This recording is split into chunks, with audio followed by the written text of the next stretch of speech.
Luego de algunos años, la usina eléctrica cambia de propietarios y entonces busca una nueva posibilidad laboral y crea la primer propaladora, es decir, una agencia de publicidad a la que llamó Atlas Publicidad y colocaba estratégicamente parlantes en distintos puntos de aquel pequeño pueblo, pero poniendo el acento en la Rambla, pues era el paseo obligado de casi todo el mundo, donde se pasaban algunas publicidades, música y unas pequeñas noticias de aquel pequeño Madryn. Después de unos años llega la época de los casoneros. Para Madryn fue una época muy importante porque llegó mucha gente y del mismo modo que llegó se fue.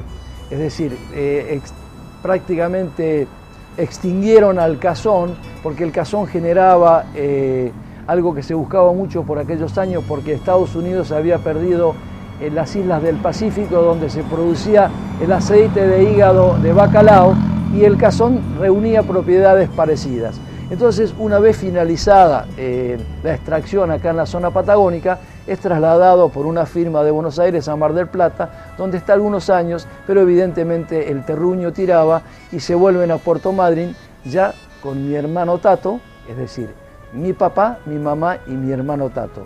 Faltaba un tiempo para que llegara yo.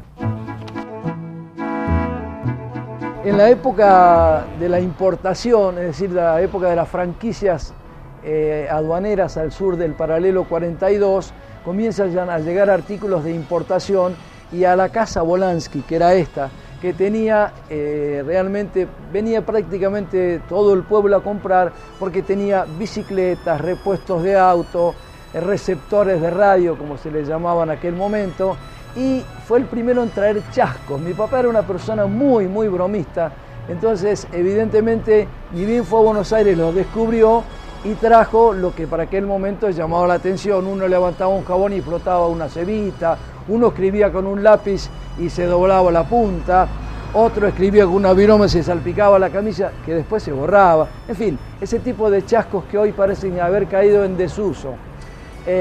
También participó en las caravanas que traían desde el puerto de Buenos Aires los vehículos hasta nuestra ciudad.